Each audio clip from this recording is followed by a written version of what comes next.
Anong klaseng asawa ka, Mira? Payat, gusgusin. At heto pa, kumakain ka ng pagkain ng aso. Sigaw ng Donya habang pinagtatawanan siya ng mga kasambahay. Nakakahiya ka. Kaya iniiwan-iwan ka lang ng anak ko. Kung ako sa'yo, lumayas ka na at huwag ka na magpakita pa. Nanginginig si Mira. Hindi makapagsalita. Pilit nilulunok ang hapde. Sa sulok, nakatingin ang anak niyang unti-unting naniniwala sa mga kasinungalingan.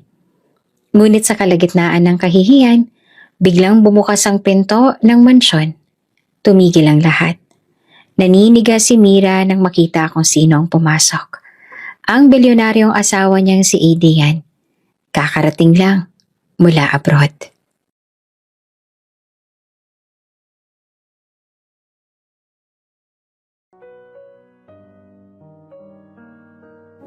Magaang ihip ng hangin ang pumasok sa bintana ng maliit na silid sa likod ng mansyon. Doon nakatira si Mira, ang asawa ng bilyonaryong si Adrian. Pero kung pagmamasdan, hindi siya mukhang asawa ng mayamang lalaki. Nakatira siya sa silid na halos masikip pa kaysa sa kwartong para sa kasambahay. Payat na payat ang katawan. Kitang-kita ang buto sa kanyang mga braso. Hawak niya ang isang lumang tabo habang naglilinis ng banyo. Pinapawisan siya kahit madaling araw pa lamang. Dapat sana'y nagpapahinga na dahil buntis siya ng ilang buwan pero hindi niya kayang tumanggi. Sa bawat utos ng biyanang si Doña Felisa, nakaukit ang takot sa kanyang dibdib. "Hoy Mira!" Sigaw ng isang kasambahay na si Brenda mula sa kusina. "Tapos ka na ba dyan? Ang dami pang labahin. Bilis-bilisan mo nga. Porket buntis ka, akala mo prinsesa na kailangan inaasikaso." Napakagatlabi si Mira. Hindi siya lumaban. Tahimik lang niyang tinapos ang paglilinis bago lumabas, dala ang batya ng maruruming damit. Doon niya muling narinig ang pabulong na tawa ng dalawang kasambahay na nakatingin sa kanya. "Ang asawa ni Sir Adrian pinalalaban ng maruming brief," bulong ng isa. "Kung totoong mahal siya ni Sir, bakit iniwan siya? Dapat pinibigyan siya ng alagang parang reyna. E tingnan mo, mukhang patpat na." Pinikit na lang ni Mira ang kanyang mga mata. Alam niyang kahit magpaliwanag siya, wala ring makikinig. Sa mansyong to, iisa lang ang may kapangyarihan. Ang biyanan niyang si Doña Felisa. Pagdating niya sa kusina, kumulo ang sikmura niya nang makita ang mga plato ng mga natirang pagkain sa lamesa. Mga buto ng manok, tirang kanin na may mantika at kalahating gulay na tinapon lang. Ito ang itinulak sa kanya ni Doña Felisa. "Kumain ka na kung gusto mo," malamig na sabi ng Donya habang nakaupo sa malambot na upuan. "Pero tandaan mo, hindi ka naman espesyal dito. Hindi ka bagay sa anak ko. Kaya huwag kang umasta na para kang senyora." Tahimik na kinuha ni Mira ang isang plato ng tirang kanin. Hindi niya pinansin ang mga halakhak ng mga kasambahay. Alam niyang kung magrereklamo siya, mas lalo lang siyang mapapahiya. Habang kumakain, ramdam niyang kumikirot ang kanyang tiyan. Dahan-dahan niyang hinaplos ang sinapupunan.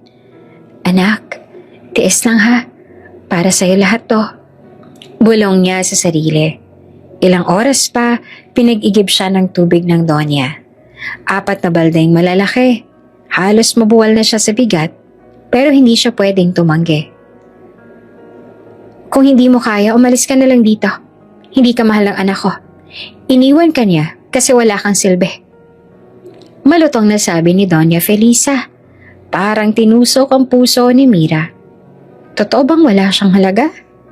Naaalala niya ang mga araw bago siya iwan ni Adrian para sa negosyo sa abroad. Punong-puno ng pagmamahal ang kanilang pagsasama noon. Pero simula nang siya mapilitang tumira sa mansyon ng biyanan, nag-iba ang lahat. Tuwing gabi umiiyak siya ng palihim. Hindi dahil sa hirap lang ng gawaing bahay, kundi dahil ramdam niyang unti-unti siyang nawawala. Para siyang multo sa sariling tahanan. Walang boses, walang halaga. Isang gabi matapos ang mahaba at nakakapagod na araw, nakaupo si Mira sa tabi ng bintana.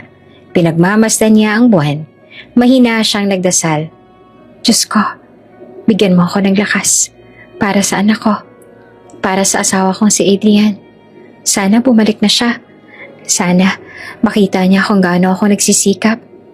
Sana mahalin pa rin niya ako kahit ganito ako. Sa labas ng pinto, nakikinig si Doña Felisa. Nakataas ang isang kilay. May malamig na ngiti sa labi ng Doña. Patuloy ka lang umasa, Mira. Bulong nito.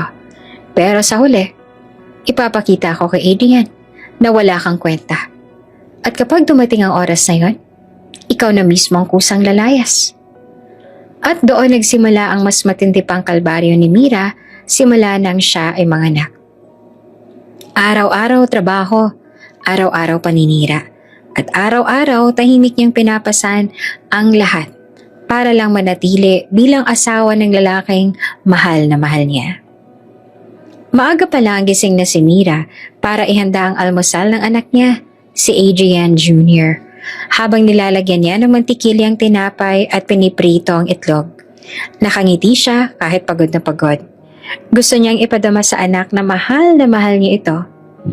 Junjun, kain ka na. Tawag niya nang bumaba ito sa hagdan. Ngunit bago pa makalapit si Adrian Jr., agad siyang sinabayan ng Lola Felisa. Hawak-hawak nito ang balikat ng bata na para bang ayaw ipalayo kay Mira. Huwag mong kainin yan. Malamig na sabi ng Donya. Hindi marunong magluto ang nanay mo. Baka masira pa yung tiyan mo. Napayo ko si Mira. Nasaktan sa harap ng anak. Pero ngumiti siya ng pilit. Anak, masarap naman to. Para talaga sa'yo to. Hindi, Junjun. Sabat agad ni Felisa. Tingnan mo ang nanay mo. Tamad yan. Lahat ng pagkain dito, galing sa amin ng mga kasambahay. Nakikikain lang siya. Unti-unting nagdududa ang bata. Nakita ni Mira ang pag-ikot ng mata ng anak na para bang hindi naniniwala sa kanya. Kinahapunan, inakay ni Felisa ang apo sa harnin. Doon niya sinimulang lasunin ang isip ng bata. Alam mo ba, Junjun, kaya wala rito ang tatay mo? Tanong ng Donya habang hinahaplos ang buhok ng apo. Bakit po, Lola? Inosenteng sagot naman ng bata. Kasi, hindi niya kayang tiisin ang nanay mo. Tamad yan eh. Wala namang silbi. Lagi lang nagpapabigat kaya iniwan siya ni Adrian. Pero, mahal ko si Mama. Mahina ang boses ni Junjun. Napangisi ang Donya. Mahal mo siya? Tingnan mo nga. Payat. Gusgusin. Wala kang makukuhang ganda o talino. Kung totoo talagang mabuting ina siya, dapat iniwan na siya ng tatay mo, hindi ba? Tahimik ang bata. Unti-unting napuno ng tanong ang isip. Sa hapagkainan, muling pinahiya ng Donya si Mira. Habang kumakain ng sopa si Junjun, bigla itong sumimangot. Bakit ganitong lasa? Tanong ng bata. Mahal, baka kulang lang sa asin. Sagot naman ni Mira. Nakangiting pinipilit at maging mahinahon. Pero bago siya matapos, mabilis sa sumabat ang Donya. Sabi ko na nga hindi marunong. Dapat ako na lang nagluto. Junjun, huwag kang masanay sa pagkain ng nanay mo. Baka mamaya magkasakit ka pa. Nakayuko si Mira. Pero ramdam niyang unti-unti nang nababago ang loob ng anak. Hindi na ito gaya ng dati na tatakbo agad sa kanya para magpasalamat at yumakap. Kinabukasan, dinala ni Felisa ang apo sa mall. Doon niya lalo pang siniraan si Mira. Anong gusto mong laruan, Junjun? Bilhin natin. Huwag ka na humingi sa nanay mo, ha? Kasi wala naman siyang pera. Kahit anong gawin niya, hindi siya makakapagbigay. Bakit po walang siyang pera, Lola? Kasi tamad siya. Wala siyang trabaho. Umaasa lang sa tatay mo. Kaya kawawa ka kung sa kanya ka lang aasa. Pag-uwi nila, bitbit ni Junjun ang bagong laruan. Tuwang-tuwa siya pero hindi man lang pinakita sa ina. Nasa gilid lamang si Mira, nanonood. Umaasang yayakapin siya ng anak. Pero dumiretso ito sa kwarto at iniwan siya. Kinagabihan, pinuntahan ni Mira ang kwarto ni Junjun. Dala niya ang isang maliit na knitted na medyas na siya mismo ang gumawa para sa sanggol na nasa sinapupunan niya. Anak, mahina niyang tawag. Tingnan mo, ginawa ni mama to para sa kapatid mo. Pero tumalikod si Junjun, nakasimangot. Ayoko niyan, hindi naman maganda. Tsaka sabi ni Lola, wala ka raw silbi. Baka pati yung kapatid ko maging mahirap dahil sa'yo. Parang pinunit ang puso ni Mira sa mga salitang yon. Hindi niya napigilan ang pagtulo ng luha. Anak, huwag kang maniwala. Mahal na mahal ka ni Mama. Nanginginig ang boses niya. Ngunit imbes na lumapit, tumakbo palabas si Junjun papunta sa kwarto ng lola. At doon muling niyakap ni Felisa ang apo. Habang nakatingin ng malamig kay Mira na nakatayo sa pasilyo. Sa dilim ng gabing iyon, muling nagdasal si Mira. Ngunit ngayon, may takot na sa kanyang dibdib. Diyos ko, huwag niyo pong hayaang lumayo sa akin ng anak ko. Siya na lang ang sandalan ko dito. Sana, hindi siya tuluyang mapaniwala ng lola niya. Ngunit sa kabilang kwarto ay naroon si Doña Felisa. Nakangiti habang hinihele ang apo. Sa isip niya, unti-unti nang bumibigay ang plano. Konti na lang, Junjun. Makikita mo kung gaano kawalang kwenta ang nanay mo. Maagang umaga, tahimik na nagwawalis si Mira sa hardin. Malamig ang simoy ng hangin ngunit ramdam niya ang bigat ng dibdib. Sa loob ng bahay, maririnig ang halakhaka ni Doña Felisa at ng apo. Para bang wala siyang silbi sa mismong tahanang dapat ay kanya ring kanlungan. Maya-maya lumabas ang Doña, suot ang mamahaling robe. May hawak na tasa ng kape. Nakataas ang kilay habang nakatingin kay Mira. Alam mo, Mira, panimula nito. Hindi ko talaga alam kung bakit pinakasalan ka pa ng anak ko eh. Wala ka namang ganda. Wala ding yaman. Walang maipagmamalaki. Isa ka lang malaking kahihiyan. Napayo ko lamang si Mira. Hindi siya lumaban. Dahil alam niyang kahit anong salita ay tatalbog lang sa pader ng kayabangan ng Donya. Lumapit ito, inilapit ang mukha sa kanya at bumulong. At wag na wag kang magsusumbong kay Adrian. Tandaan mo, hawak ko ang pamilya mo sa probinsya. Isang tawag lang, titigil ang pagpapadala ko ng tulong sa kanila. Gusto mo bang magutom ang mga magulang at mga kapatid mo? Parang nabuhusan ng malamig na tubig si Mira. Ramdam niya ang panggigigil ng biyanan pero kinagat niya ang kanyang labi. Para sa pamilya, kailangan niyang manahimik. Kinahapunan, ipinatawag siya ni Doña Felisa sa opisina sa loob ng mansyon. Pagpasok niya, nakita niyang makapal na folder na nakapatong sa lamesa. Sa ibabaw nakalagay ang salitang annulment. Pirmahan mo to. Malamig na utos ng Doña. Para matapos ang ilusyon mong asawa ka pa ng anak ko. Kapag pumirma ka, magbibigay ako ng konting kabayaran. Pwede mong dalhin sa pamilya mo. Nanginig ang kamay ni Mira habang nakatitig sa mga papel. Hindi siya makapaniwala. Annulment? Ito na ba ang matagal ng plano ng biyanan? Pero mahal ko si Adrian. Mahina niyang sagot. Mahal? Mapait na tawa ni Felisa. Kung mahal ka ng anak ko, sana hindi ka niya iniwan. Sana kasama ka niya sa abroad. Pero anong nangyari? Naiwan ka dito. Kasama ko. Alam mo kung bakit? Kasi wala kang halaga. Tumulo na ang luha ni Mira. Nanginginig siyang lumapit sa mesa. Pero imbes na permahan, tinulak niya palayo ang folder. Hindi ko kayang gawin yan. Asawa ko si Adrian. At may anak kami. Biglang nagdilim ang mukha ni Felisa. Lumapit siya, tinulak si Mira sa upuan. Makinig ka, Mira. Kapag hindi ka pumirma, sisiguraduhin kong maghihirap ang pamilya mo. Huwag mo akong subukan. Hawak ko ang lahat dito. Niyakap ni Mira ang kanyang tiyan, nanginginig sa takot. Pero sa puso niya, nagpasya siyang hindi bibitaw. Kinagabihan, pagod siyang umakyat sa hagdan, dala ang batya ng labada. Kahit buntis, wala siyang pahinga. Habang pababa na sana siya, naramdaman niyang may madulas sa sahig. Tila langis o sabon na nakakalat. Sumigaw siya ng malakas nang dumulas ang paa. Nabitawan niya ang batya at kumalansing sa sahig.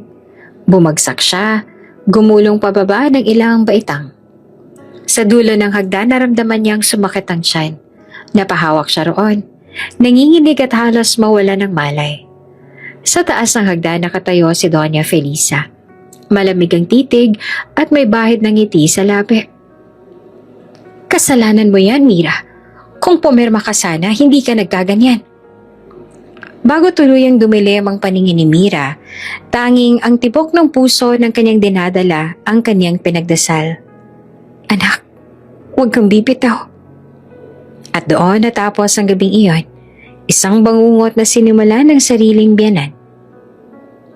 Mula sa airport, mabilis ang naging hakbang ni Adrian.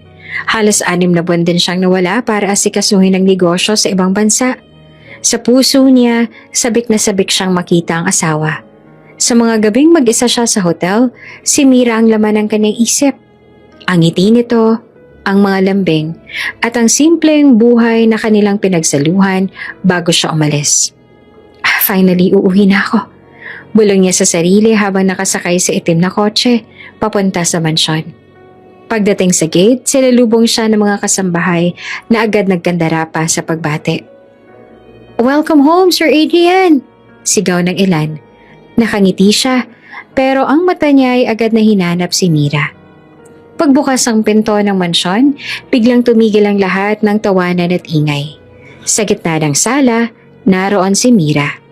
Nakaupo sa gilid, payat, gusgusin at nakatalukbong lang ang balikat. Sa harap niya ay may mangkok na tila tira-tirang pagkain na parang sa aso. Natigilan si Adrian. Parang tinamaan ng malamig na hangin ng dibdib niya.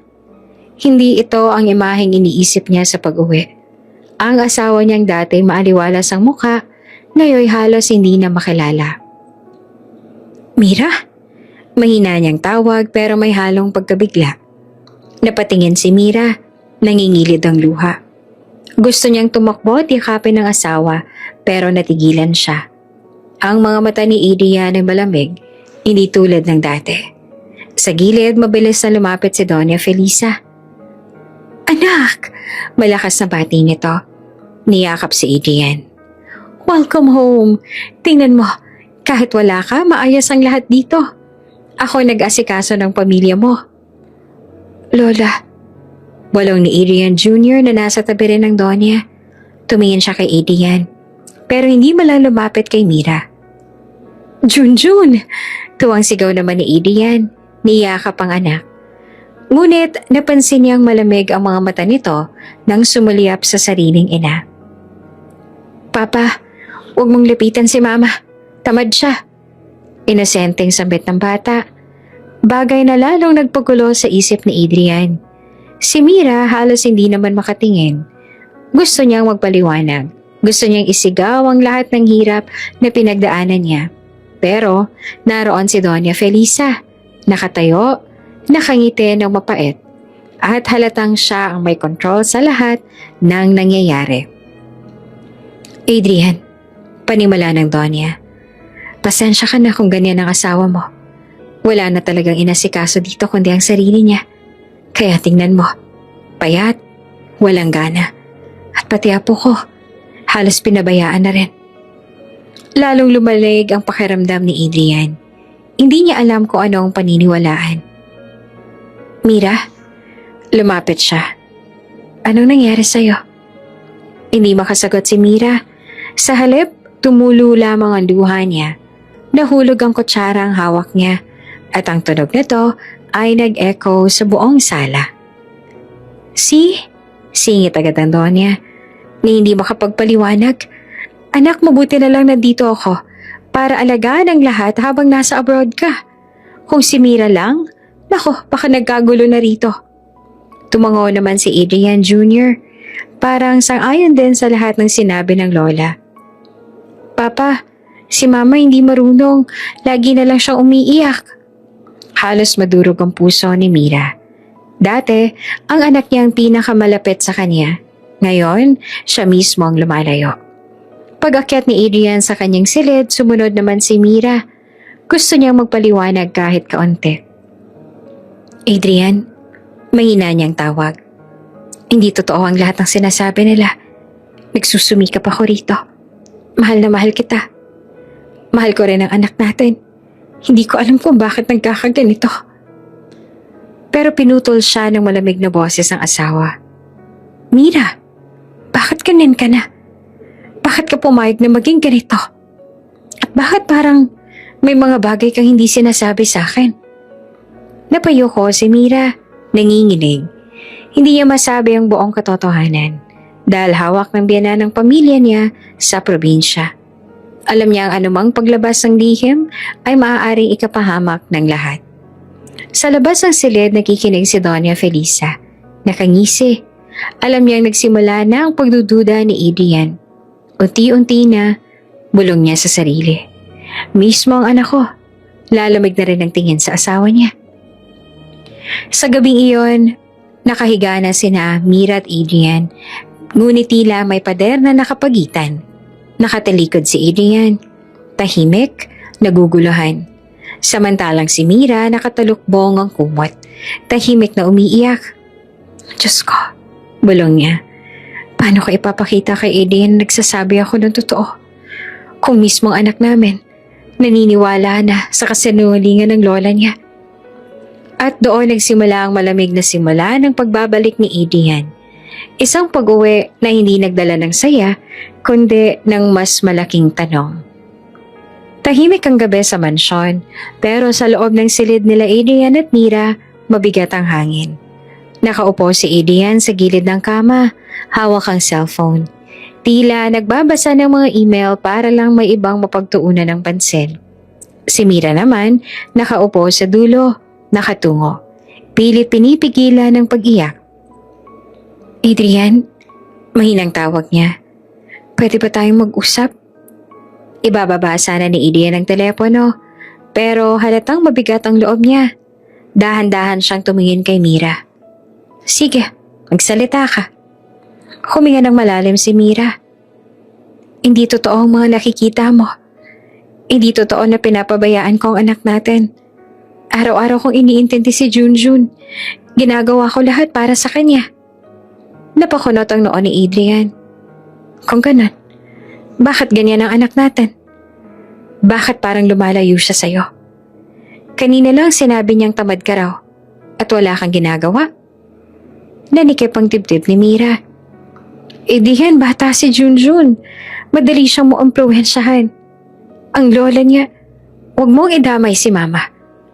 Malamig na putol ni Adrian. Alam mo naman kung gaano niya kamahal ang anak natin. Sa totoo lang, kung wala siya, baka kung ano nang nangyari dito. Parang tinusok ang puso ni Mira sa mga salitang yon. Gusto niyang isigaw ang lahat ng totoo. Kung paanong pinapahirapan siya. Kung paano siyang ginugutom at pinapahiya araw-araw ng biyanan. Pero naaalala niya ang pagbabanta ni Doña Felisa. Kapag nagsumbong ka, lagot ang pamilya mo sa probinsya. Kaya napayuho lang siya. Hindi siya makapagsalita. Lumipas ang ilang sandali ng katahimikan, si Adrian tumayo at naglakad papunta sa bintana. Nakatanaw siya sa dilim sa labas, halatang naguguluhan. Mira, bulong niya. Alam mo bang isang taon kitang inisip? Sabi ka kong umuwi dahil ine-expect ko na sasalubungin ako ng ngiti mo, ng halik mo. Pero pagdating ko, eto ang nadatnan ko. Isang asawang halos hindi ko na makilala. Hindi nakapigil si Mira. Tumulo ang luha niya. Adrian, hindi ko naman ginusto na mangyari to. Nagsikap ako. Pero bakit hindi mo masabi ng derechahan kung anong problema? Sagot ni Adrian. Lumingon sa kanya. May tinatago ka ba? Umiling si Mira. Nanginginig. Wala akong tinatago. Kung wala, bakit hindi ka makatingin sa akin ng diretso? Napahawak si Mira sa tip-tip niya. Hindi niya alam kung paano magpapaliwanag. Sa bawat salitang bibitawan niya, natatakot siyang baka madamay ang pamilya niyang nasa malayo. Biglang bumukas ang pinto. Si Doña Felisa, nakatayo sa bungad. Kunwari nag-aalala. Oh, anak, gising pa pala kayo. Narinig ko ang boses ninyo. Baka nag-aaway-away na naman kayo. Mabilis na nagpahid ng luha si Mira. Hindi po mama, nag-uusap lang kami. Anak, lumapit si Doña kay Adrian. Huwag mong pahirapan ang sarili mo sa kakaintindi dyan. Ako nang bahala kay Mira at sa apo ko. Magpahinga ka na lang. Tumingin si Adrian sa ina, tsaka kay Mira. Lalo lang siyang naguluhan. Adrian, makinig ka naman sa akin, oh. Pakiusap ni Mira. Halos nagmamakaawa ang boses. Pero mas nauna pang marinig ang boses ng Donya. Mira, baka naman ikaw pang magiging dahilan ng pagod ng anak ko. Kung hindi mo kayang responsibilidad mo, sabihin mo na lang. Nanahimik si Adrian. Sa halip na kampihan si Mira, mas lumalim ang kanyang pagdududa. Paglabas ni Doña Felisa, muling bumigat ang silit. Mira, uwi ka naman ni Adrian. Malamig ang tono. Gusto kong paniwalaan ka. Pero paano? Kung mismong anak natin at si Mama ang nagsasabi ng kabaliktaran. Wala nang nagawa si Mira kundi ang umiyak. Hindi niya kayang sabihin ang katotohanan. Hindi rin niya kayang ipaglaban ang sarili niya sa mga oras na yon. Adrian, bulong niya. Mahal kita. Kaya sana kahit papaano maniwala ka sa akin. Ngunit hindi na sumagot si Adrian. Humiga siya sa kama, nakatalikod sa asawa. Si Mira naman nanatili sa dulo, yakap ang sarili, habang ang luha niya ay walang tigil na dumadaloy. Sa labas ang pintuan, lihim na nakikinig si Doña Felisa. Nakangisi siya. Ayan na, unti-unti na silang nagkahiwalay ng loob. Konting tulak na lang, mawawasak ng tiwala ni Adrian kay Mira. At sa gabing iyon, nagsimula ang malamig na pagitan sa mag-asawa. Isang agwat na unti-unting palalalimin ng mga kasinungalingan. Kinabukasan, abala si Adrian sa pag-aayos sa mga dokumento sa opisina sa loob ng mansyon. Mula sa pintuan, napatingin siya nang mapadaan si Mira. May dalang basket ng mga damit na lalabahan. Halos matigilan siya nang makita ang braso ng asawa. May mga pasa at galos, tila sariwa pa. Mira, tawag niya agad sabay lapit. Ano to? Hinawakan niya ang braso ng asawa. Halatang nagulat siya. Saan galing ang mga sugat na to?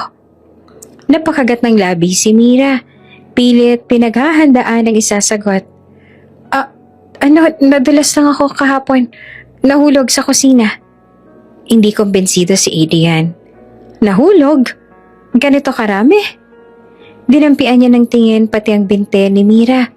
May bakas din ng pasa. Mira, sabihin mo nga sa akin ang totoo. Nanginginig si Mira, pero bago pa siya makapagsalita, biglang pumasok si Doña Felisa. Dala ang kaniyang baston. Hay nako anak, mabilis niyang sabat. Hindi mo pa alam? Madalas kasi nagwawala yang si Mira. Kapag naiinis, sinasaktan ng sarili. Hindi ko na nga alam kung anong gagawin ko sa kanya. Nanlaki ang mga mata ni Adrian. Nagwawala? Oo, sagot ng Donya. Halatang nakahanda ng kwento. Minsan, bigla na lang niyang sinampal ang sarili niya. O kaya binabangga ang katawan sa pader. Ewan ko ba kung bakit. Baka gusto niya lang makuha ang simpatsya mo. Napaawa ang bibig ni Adrian. Hindi siya makapaniwala. Tumingin siya kay Mira na tila gustong magsalita pero walang lakas ang loob. Mama, hindi totoo, bulong ni Mira. Pero agad siyang pinutol ng Donya. Totoo, Mira. Ako mismo. Ilang beses kitang nahuli. Kahit ang apo ko nakita rin. Parang tinusok ng malamig na karayom ang puso ni Adrian. Junjun, nakita mo ba talaga? Tanong niya ng seryoso. Sabay lingon sa anak na nakatayo pala sa bungad ng pinto. Tahimik na nanonood. Tumango ang bata. Halatang kinakabahan pero matibay ang pagkakasabi. Opo, Papa. Si Mama po palaging sinasaktan ng sarili. Lagi siyang umiiyak. Napatakip ng bibig si Mira. Halos mawala ng hininga. Junjun, anak, hindi totoo yan. Pero lumapit ang bata sa lola niya at kumapit dito. Lola, di ba sinabi mo sa akin na si Mama may problema? Oo, apo. Sagot naman ng Donya sabay haplos sa ulo ng bata. Huwag ka mag-alala, andito si Lola. para protektahan ka. Tahimik si Adrian, naglalaban ng isip. Tinitigan niya si Mira, ang babaeng pinakasalan niya, ang babaeng minahal niya noon. Pero ngayon, ang nakikita niya ay isang payat, mahina, at tila puno ng sikreto. Mira, dahan-dahan niyang wika. Kung may pinagdadaanan ka, sabihin mo sa akin. Pero huwag mong saktan ang sarili mo. Umiling ng mariin si Mira, halos sumagulhol. Adrian, hindi ko ginawa yon. Hindi ko sinasaktan ang sarili ko. May mga bagay ka lang na hindi mo alam. Kung ganon, singit ang Donya. Bakit puro sugat ang katawan mo? Huwag mong gawing tangang anak ko. Kita naman sa itsura mo. May problema ka. Aminin mo na lang. Mama, please. Ani Adrian na nakataas ang kamay para patigilan ng ina. Hayaan mo magsalita si Mira. Pero si Mira nanatiling tahimik, balot ng takot. Sa isip niya, paano ko maniwala si Adrian? Paano ko mas lalo siyang lumayo sa akin? Kaya pinili niyang manahimik. Kahit alam niyang iyon, ang magpapalalim salamat ng relasyon nila. Kinagabihan, mag-isa si Mira sa silid habang nakatanaw sa bintana. Sa sahig nakakalat ang mga damit na dapat sana'y tinatahi niya. Ramdam niya ang bigat ng sitwasyon. Bumukas ang pinto. Si Adrian, tahimik itong lumapit. Tinitigan siya. Mira, gusto kong maniwala sa'yo. Pero ang hirap. Kasi mismo anak natin ang nagsabi. Paano ko ipapaliwanag sa sarili ko yon? Napahikbe si Mira. Hawak ang tiyan niya. Adrian, sana isang araw makita mo ang totoo. Hindi lahat ng nakikita mo ay tama. Hindi lahat ng sinasabi ng iba ay totoo. Sandaling tumigil si Adrian, tumingin sa kanya ng malalim. Pero sa huli, huminga lang ito ng malalim at tumalikod. Magpahinga ka na. At iniwan siyang mag-isa sa dilim ng kanilang silid. Luhaan, walang masandalan. Sa kabilang kwarto ay nagdiwang si Doña Felisa sa isip niya. Ayos, unti-unti nang bumibitaw ang tiwala ni Adrian sa asawa niya. Konti na lang, matatanggal na siya sa buhay namin. Isang hapon habang abala si Adrian sa opisina ng mansyon, dumating si Doña Felisa. Dala-dala ang isang sobre. Mapansin agad ang ngiti sa kanyang labi. Parang may mabigat siyang bala laban kay Mira. Anak, panimula niya habang inilapag ang sobre sa mesa ni Adrian. Gusto ko lang ipakita ito sa'yo para makita mo kung gaano ka niloloko ng asawa mo. Napakunot ang noon ni Adrian. Ano na naman to, Mama? Buksan mo na lang at basahin. Dahan-dahan niyang binuksan ang sobre. Nandoon ang mga resibo ng mga mamahaling alak, cosmetics at ilang bayarin sa spa. May mga petsa at halaga na libo-libo. Anong ibig sabihin nito? Tanong ni Adrian. Seryoso ang mukha. Ibig sabihin, habang nagtatrabaho ka sa ibang bansa, nagpapakasarap dito ang asawa mo. Sagot ng Donya, kunwaring malungkot. Abay, ginastos ang pera mo sa bisyo. Habang ang anak mo, ako ang nag-aalaga. Habang ikaw, nagpapakahirap kumayod. Siya naman, gumagastos. Napatitig si Adrian sa mga papel. Hindi niya alam kung ano ang iisipin. Tumingin siya sa ina. Sigurado ka bang si Mira ang gumastos na to? Anak naman, sagot ni Donya. Hawak ang kamay ni Adrian. Sino pa ba? Nasa pangalan niya ang lahat ng resibo. Kita mo? Siyang pumirma? Natahimik si Adrian. Tinitigan pa ang mga resibo. Ang mga petsa, tugma sa mga panahong wala siya. At ang perma, oo nga, parang perma ni Mira. Kinagabihan, bumalik si Adrian sa kanilang silid. Nandoon si Mira, nakaupo sa gilid ng kama. Nagtutupi ng damit ni Junjun. Tahimik, payapang itsura niya at parang walang alam sa unos na paparating. Mira, Tawag ni Adrian na malamig ang boses. May kailangan akong itanong sa'yo. Napalingon si Mira. Kita agad ang kaba sa mukha niya. Ano yun, Adrian? Nilapag ni Adrian ang mga resibo sa harap ng asawa. Ano to? Tinitigan ni Mira ang mga papel. Unti-unti siyang namutla. Hindi ko alam to. Hindi mo alam? Seryosong tanong ni Adrian. Nasa pangalan mo ang lahat? May perma ka pa nga. Umiling si Mira. Adrian, hindi akin ang mga to. Hindi ako bumili ng kahit ano dyan. Alam mo naman na hindi ko ugali ang gumastos ng ganyan. Wala nga akong sariling pera eh. Paano ko naman mababayaran yan? Paano mo papaliwanag ang perma mo? Naluha si Mira. Nanginginig ang tinig. Hindi ko alam kung paano napunta ang pangalan ko dyan pero hindi ako nagpunta sa spa. Hindi ako bumili ng alak. Wala akong bisyo, Adrian. Maniwala ka sa akin. Buntis ako. Paano ako magkakaroon ng bisyo? Pero halatang naguguluhan si Adrian. Hawak niya ang mga papel. Tinitimbang ang sinabi ng asawa laban sa kwento ng ina. Sa huli, napapikit siya at huminga ng malalim. Mira, sana lang hindi mo ako niloloko. Aniya bago siya tumalikod at lumabas ng silid. Naiwan si Mira na nakaluhod sa sahig. Hawak ang mga resibo. Tumutulo ang luha niya habang paulit-ulit na inuusal. Hindi ako nagsinungaling. Hindi ako nagsinungaling. Pero alam niya ang kahit anong paliwanag ang gawin niya, hindi agad maniniwala si Adrian. Lalo na't hawak ng Donya ang lahat ng ebidensya. Sa labas ng kwarto, nakamasid si Doña Felisa mula sa pasilyo. Nakangiti siya nang mapansin ang pagkadismaya ni Adrian at ang luha ni Mira. Perfect, bulong niya sa sarili. Unti-unti nang bumibitaw si Adrian sa asawa niya. At kapag tuluyan niya nang iniwan si Mira, wala nang hahadlang sa mga plano ko. Kinabukasan, tahimik si Mira habang naghahanda ng almusal. Hindi siya halos makatingin kay Adrian. Ang bata naman, mas naging malamig pa ang pakikitungo sa kanya. Laging nakadikit sa lola. Papa?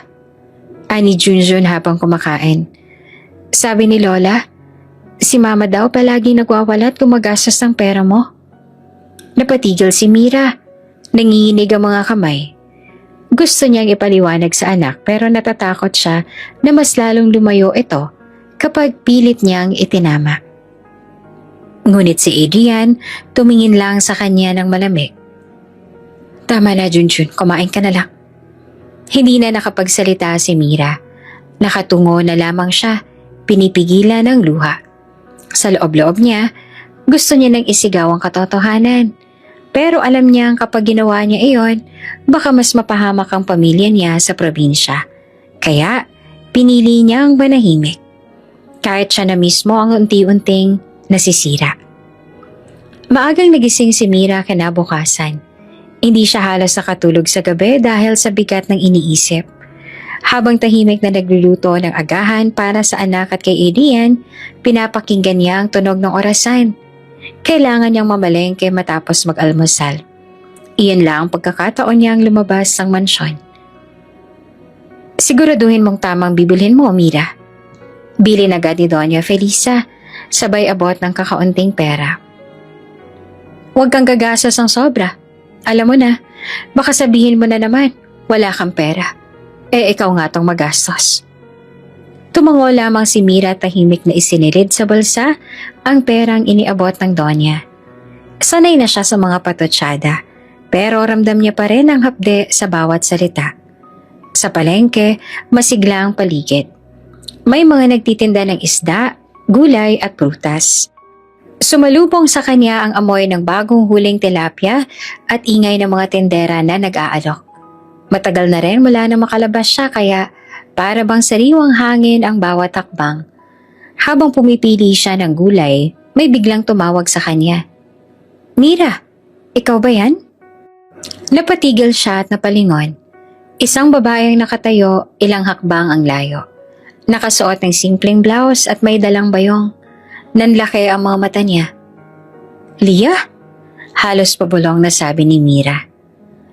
Ngumiti ang babae at agad siyang nilapitan.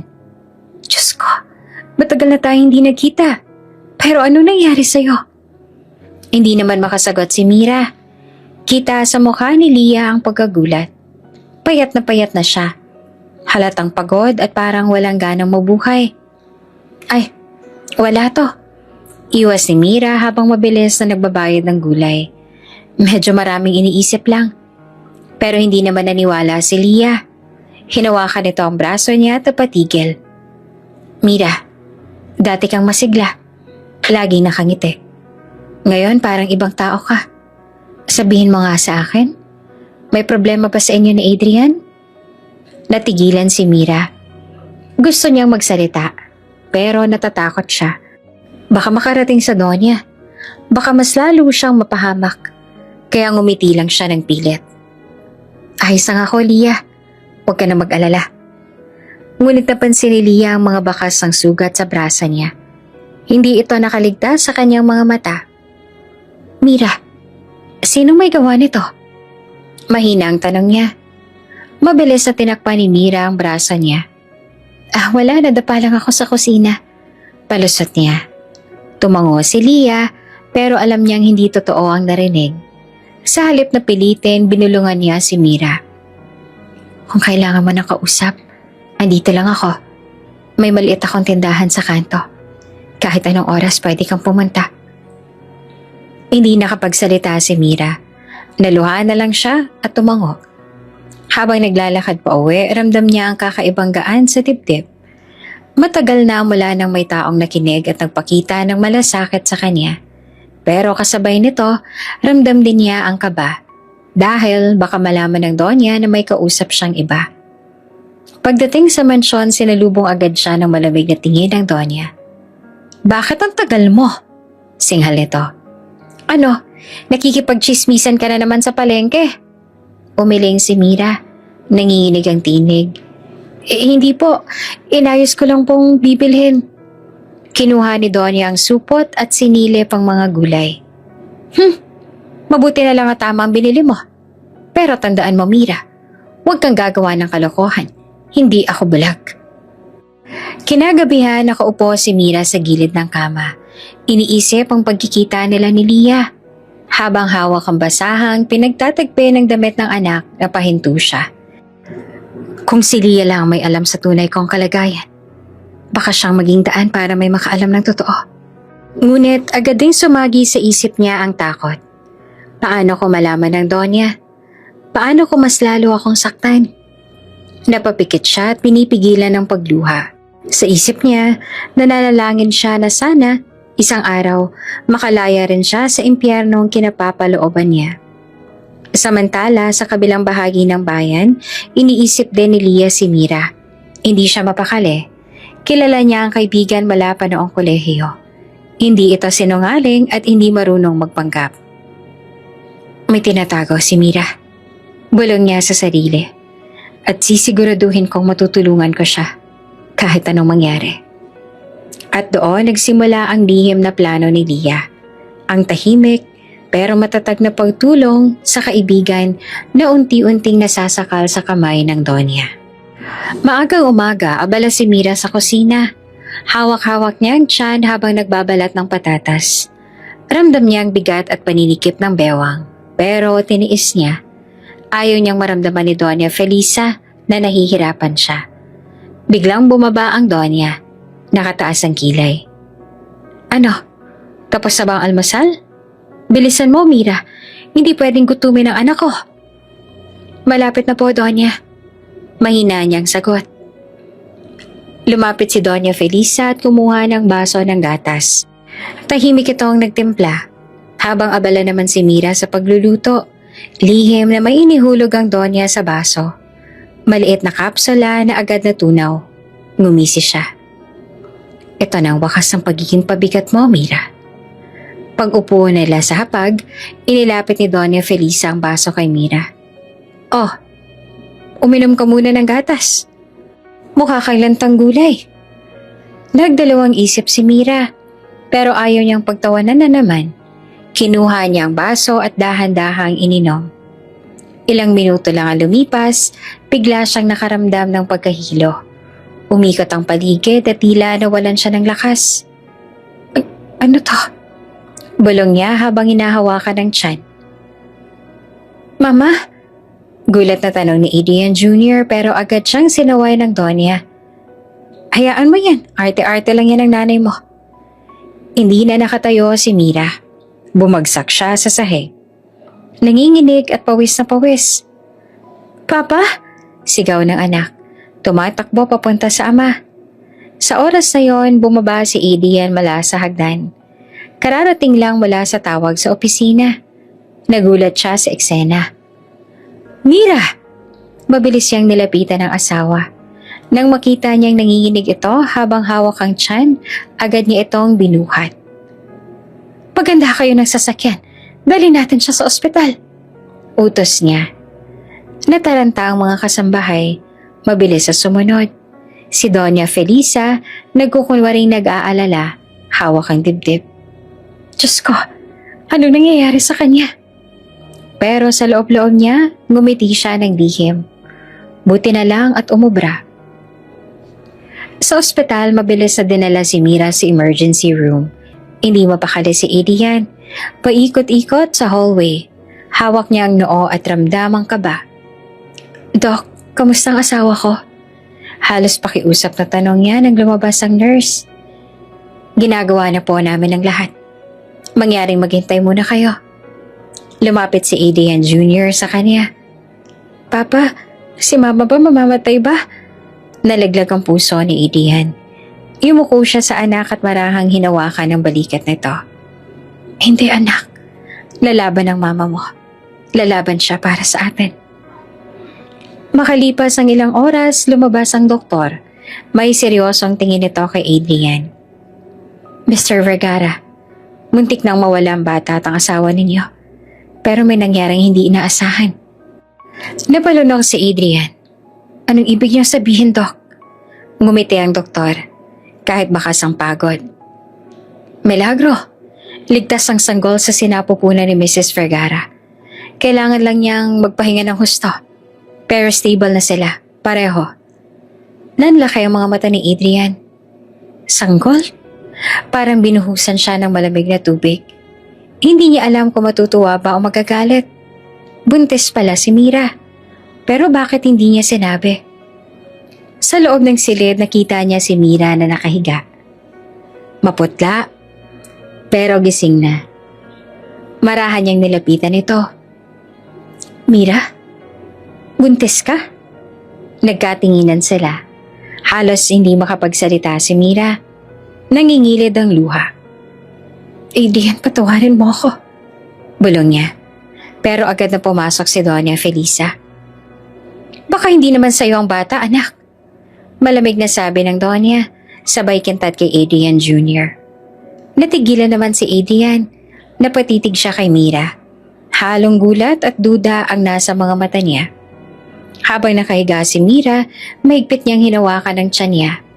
Ramdam niya ang tibok ng munting buhay sa loob. Hindi siya bibitaw. Kahit nawala ng tiwala ng lahat, siya mismo ang lalaban para sa anak niya. Pagmulat ni Mira, malamig ang paligid ng ospital.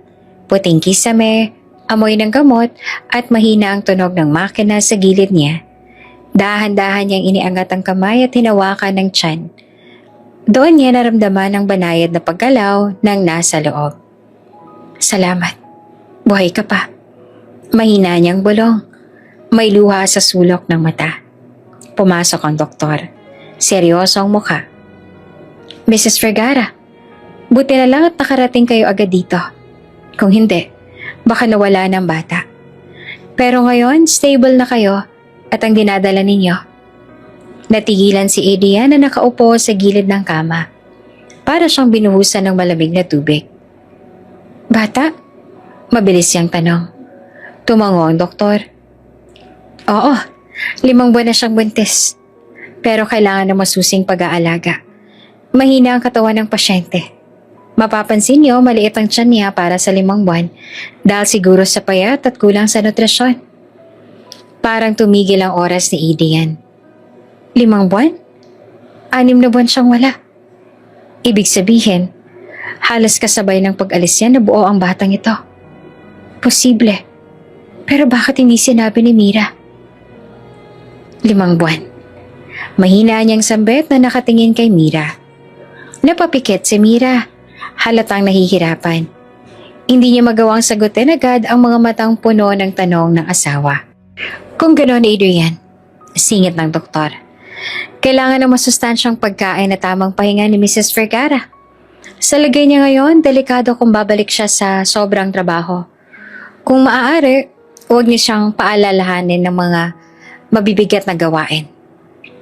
Tumango si Adrian, pero halatang pagkakunot ng noo. Nakita niyang payat si Mira. Halos hindi halata na 5 buwan na. Kung hindi pa sinabi ng doktor, baka hindi rin siya maniwala. Bakit mo tinago ito? Mahinang tanong ni Adrian, halos nagingit-ngit ang boses. Napalunok si Mira, hawak ang kumot. Hindi ko alam kung paano sasabihin. Ang dami mong iniintindi sa abroad. Ayoko maging pabigat at natakot ako. Natakot? Sa ano? O sa sino? Mabilis ang tono ni Adrian na puno ng duda. Bumukas ang pinto at mabilis na pumasok si Doña Felisa. May dalang prutas. Anak, huwag ka basta-bastang maniniwala. Baka hindi mo anak yung dinadala niya. Malakas itong sabi. Isipin mo, 6 na buwan kang wala pero ngayon, 5 buwan na daw siya? Aba, magbilang ka nga. Nakita ni Adrian kung paanong manlumo si Mira. Parang gumuho ang mundo nito sa mga salitang binitiwan ng ina. Hinawakan niya ang tiyan niya, mariing na papikit. Hindi ko gagawin yun, Adrian. Ikaw lang. Ikaw lang ang ama. Nanginginig na sabi ni Mira. Pero mahina at halos hindi marinig. Tahimik si Adrian. Ang utak niya ay naguguluhan. Tama si Mama. 6 na buwan siyang wala. Pero posible pa rin. Ang problema, ang daming lihim. Nakatingin siya kay Mira sa maliit na tiyan nito, sa mga matang puno ng takot. At doon, nagsimulang pumasok ang alinlangan sa puso niya. Tahimik ang loob ng kwarto ng ospital. Tanging ugong ng aircon at mahinang beep ng makinang maririnig. Nakahiga si Mira. Maputla ang mukha. Hawak-hawak ang maliit niyang tiyan. Kahit 5 buwan na siyang buntis, halos hindi pa rin halata dahil sa sobrang payat niya. Nakaupo sa gilid ng kama si Adrian. Nakakunot ang noo. Hindi maipintang ekspresyon. Matama niyang pinagmamasdan ng asawa. Pilit na hinahanap ang kasagutan sa mga mata nito. Mira, mabigat ang boses niyang bumulong. Bakit mo tinago sa akin? Nanginginig ang dibdib ni Mira sa kaba. Alam niyang darating ang sandaling ito, pero hindi niya alam kung paanong ipapaliwanag. Napalunok siya, tiningnan ng asawa, ngunit agad ding umiwas ang tingin. Hindi ka sinasadya, Adrian. Natakot ako. Ayoko maging pabigat sa'yo. Mahina niyang sabi, halos bulong. Pabigat? Kumunot lalo ang noo ni Adrian. Anak natin ang dinadala mo, Mira. Karapatan kong malaman. Tumindi ang boses nito. May halong galit at sama ng loob. Naluha si Mira. Alam ko, pero naisip ko kasi nasa ibang bansa ka. Abala ka sa negosyo at nandito naman ako. Araw-araw, pinapahirapan. Wala akong kakampi. Natakot ako na baka mas lalo lang lumala ang lahat kapag nalaman mo. Hindi nakasagot si Adrian. Napahawak ito sa sentido. Halatang naguguluhan. Totoo naman, 6 na buwan siyang wala. 5 buwang buntis si Mira. Posible. Pero bakit ang dami pa ring tanong sa isip niya? At bago pa man siya makapagsalita, bumukas ang pinto.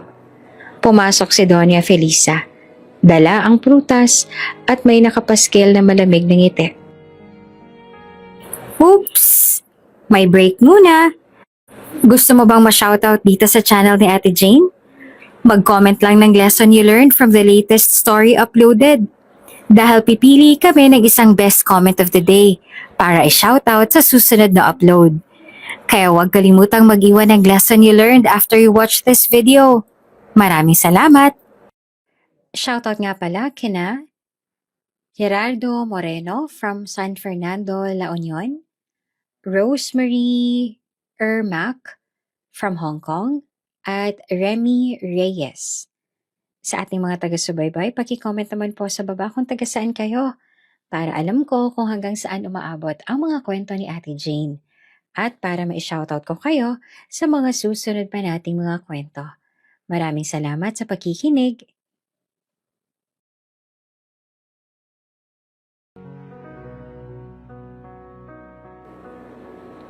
Oh, Adrian, nandito ka pala.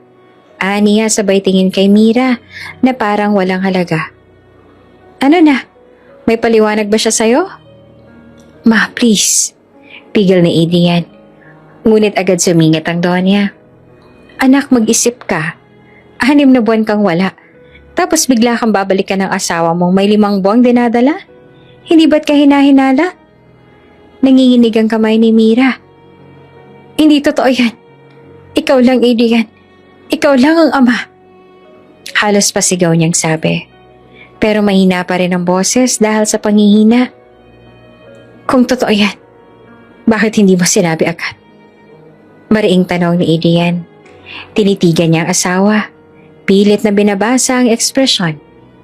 Lalo namang sumingit si Doña Felisa. Sinamantala ang pagkakataon.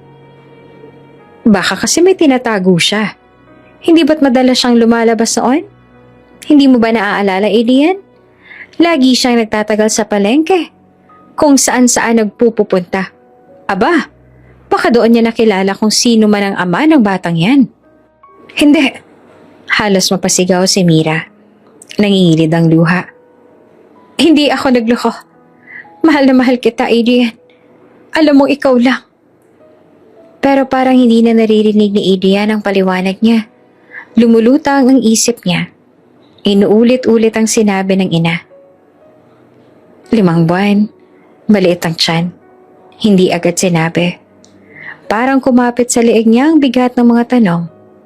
Muling nagsalita si Doña Felisa. Mahina pero laso ng bawat salita. Anak, nag-aalala lang ako sa'yo. Bilyonaryo ka. Tapat kang asawa. Tapos, malalamangan ka ng sarili mong kabiyak. Aba, hindi ko maatim na makita kang ginagago ng babaeng yan. Nanlumo si Mira. Ang mga salitang yon ay parang kutsilyong paulit-ulit na tinutusok sa puso niya. Gusto niyang ipaliwanag.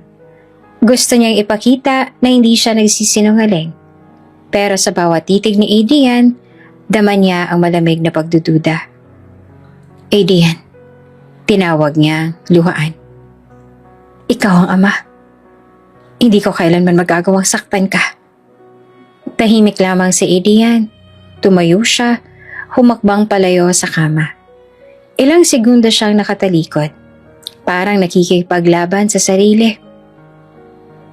Hindi ko alam, Mira. Mahina pero matalim ang tinig niya. Hindi ko alam kung kaya pa kitang paniwalaan. At sa isang iglap, parang gumuho ang mundo ni Mira. Napahawak siya sa tiyan. Humihikbe ng mahina. Ang batang dinadala niya, siya na lamang ang tanging pag-asa niya. Habang nakatayo sa gilid si Doña Felisa, napangiti siya ng lihim. Nakita niyang unti-unting nasira ang tiwala ni Adrian kay Mira. Eksaktong eksena na matagal niya na ang pinaplano. Sa ospital na iyon, sa pagitan ng malamig na dingding at ingay ng mga aparatong medikal, nagsimula ang pinakamalaking pagsubok sa pagsasama ng mag-asawa. At ngayon, si Adrian mismo ang nagsisimulang magtanong. Totoo nga ba ang lahat ng sinasabi ni Mira? O isang malaking kasinungalingan lang? Tahimik ang mansyon ng gabing iyon. Nasa veranda si Adrian. Hawak ang isang baso ng alak. Nakatingin sa malayo. Hindi siya mapakali. Paulit-ulit na bumabalik sa isip niya ang sinabi ng ina at ang mga paliwanag ni Mira. 5 buwang buntis. Bakit hindi sinabi? Bulong niya sa sarili. Mariing hawak ang baso hanggang halos mabasag ito. Habang nakaupo siya roon, may marahang yabag na lumapit. Si Leah iyon, ang kasambahay na tahimik lamang sa lahat ng kaguluhang nagaganap sa mansyon. Bitbit niya ang tray na may baso ng tubig. Sir Adrian, mahinang bati ni Leah. Nilingon siya ni Adrian. Oh, bakit? Pasensya na po pero kailangan ko pong magsalita.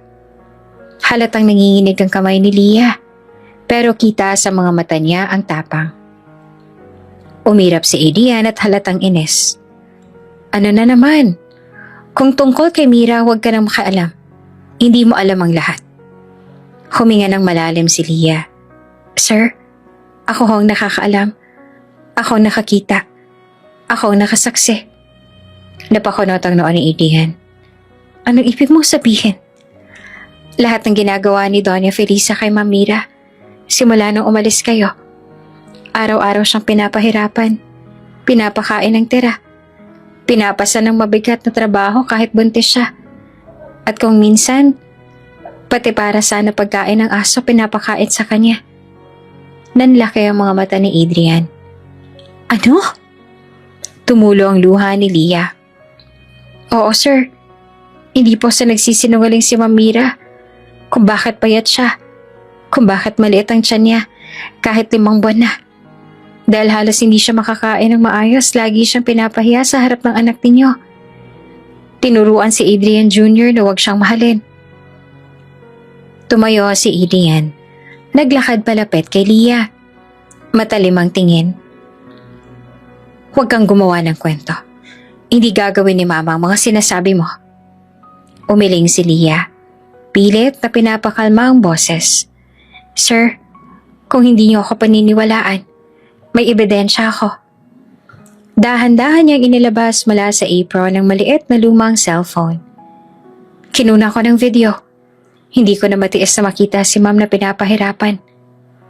Hindi agad kinuha ni Adrian ang cellphone. Nanatili lang siyang nakatingin dito. Nag-aalangan. Sir, kahit isang beses lang panoorin ninyo para malaman ninyo ang totoo. Pagsusumamo ni Leah. Tahimik si Adrian. Marami siyang gustong sabihin, pero pinipigilan niya ang sarili. Sa huli, kinuha niya ang cellphone at tinitigan ito. Pagkatapos ay tinalikuran niya si Leah. Umalis ka na muna. Hindi ko alam kung dapat ba kitang paniwalaan. Sir, pabulong na tawag ni Leah, pero hindi na siya nalingon ni Adrian. Nang makaalis si Leah, bumalik si Adrian sa upuan niya. Hawak-hawak pa rin ang cellphone. Ang utak niya ay parang sasabog sa dami ng tanong. Gusto niyang paniwalaan ng ina, pero may bahagi ng puso niya na hindi mapakali. Muling sumagi sa isip niya ang payat na katawan ni Mira, ang sugat sa mga braso nito at ang mga matang puno ng takot. Pinikit niya ang mga mata at huminga ng malalim. Kung totoo ang sinasabi ng kasambahay, kailangan kong malaman. Doon siya nagdesisyon. Hindi muna niya panonoorin ng video, pero magsisimula siyang magmasid. Tahimik, palihim. Kinabukasan, habang nasa hapagkainan, pinagmasdan ni Adrian ang kilos ng lahat. Si Mira, tahimik lang, halos hindi kumakain.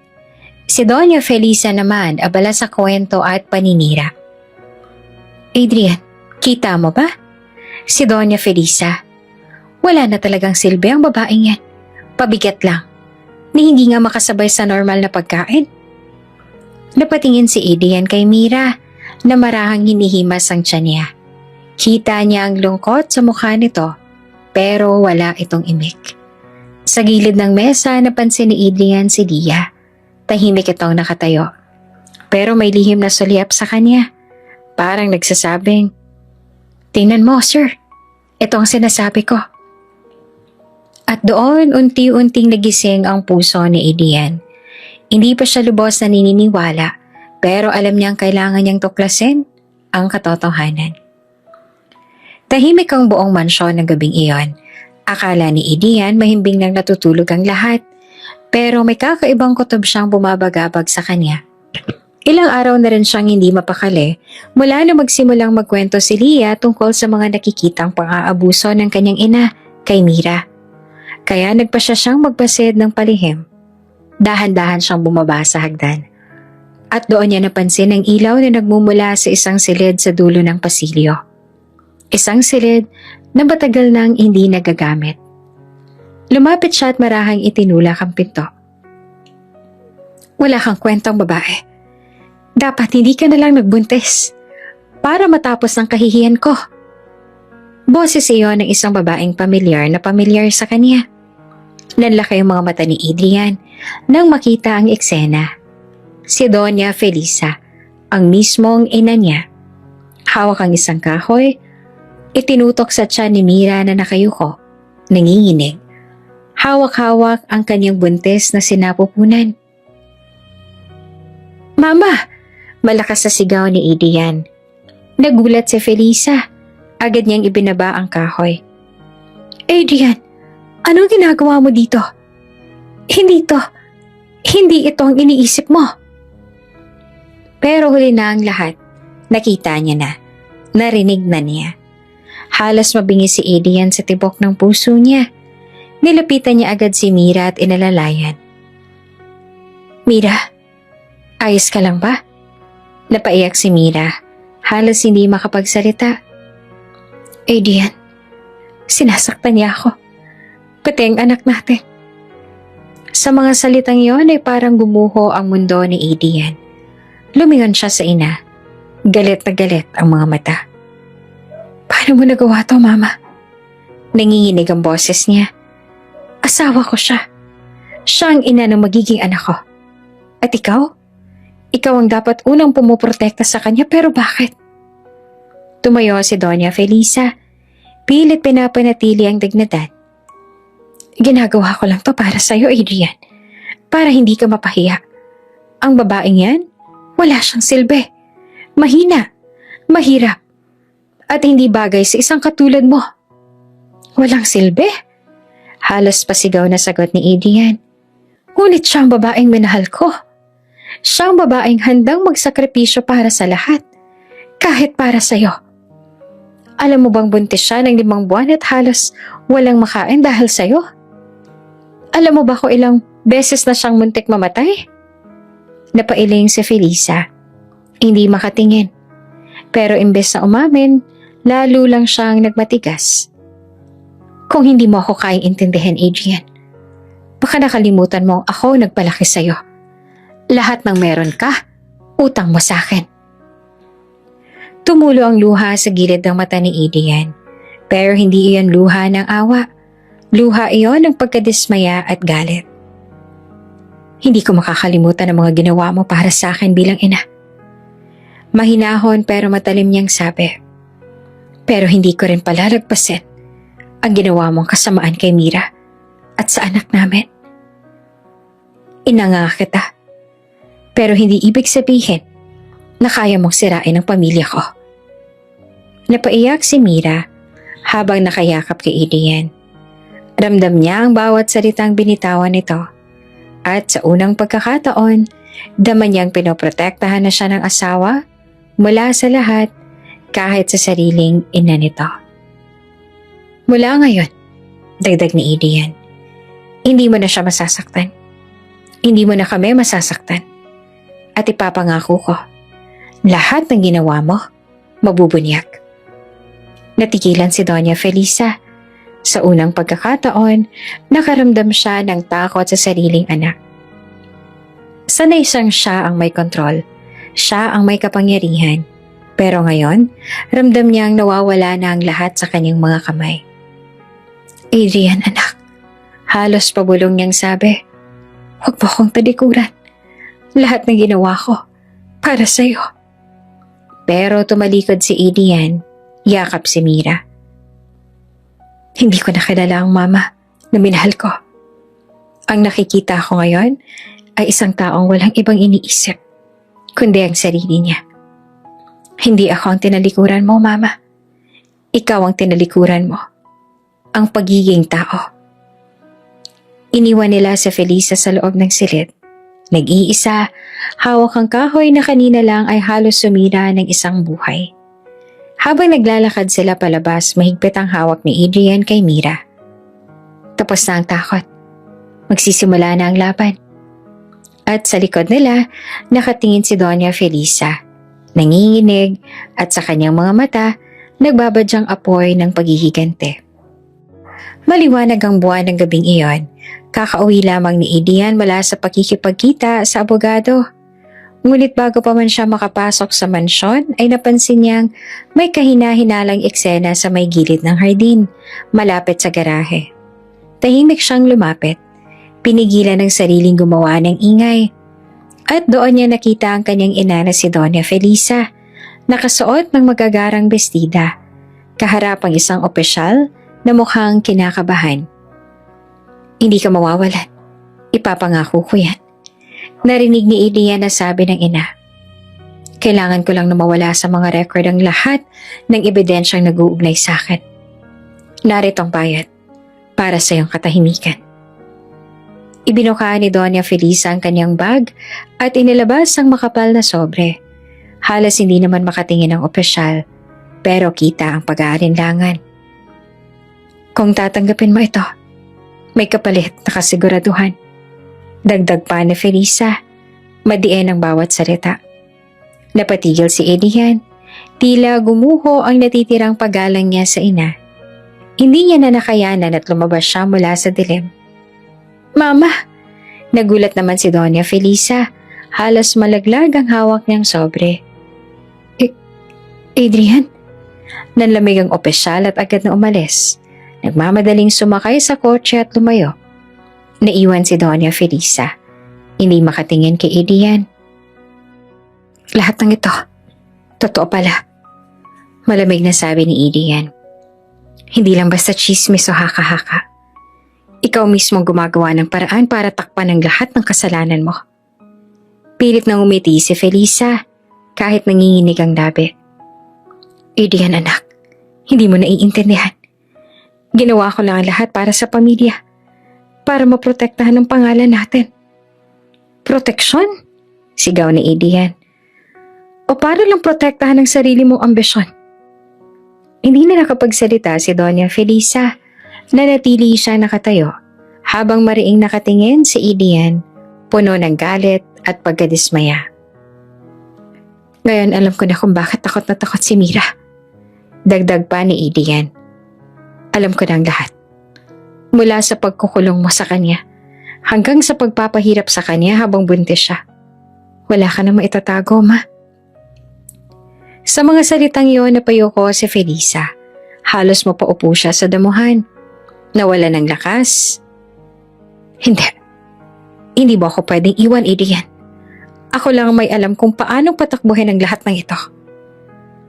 Ngunit hindi na siya pinakinggan ni Adrian. Tinalikuran niya ang ina at nagtungo sa loob ng bahay, kung saan naghihintay si Mira.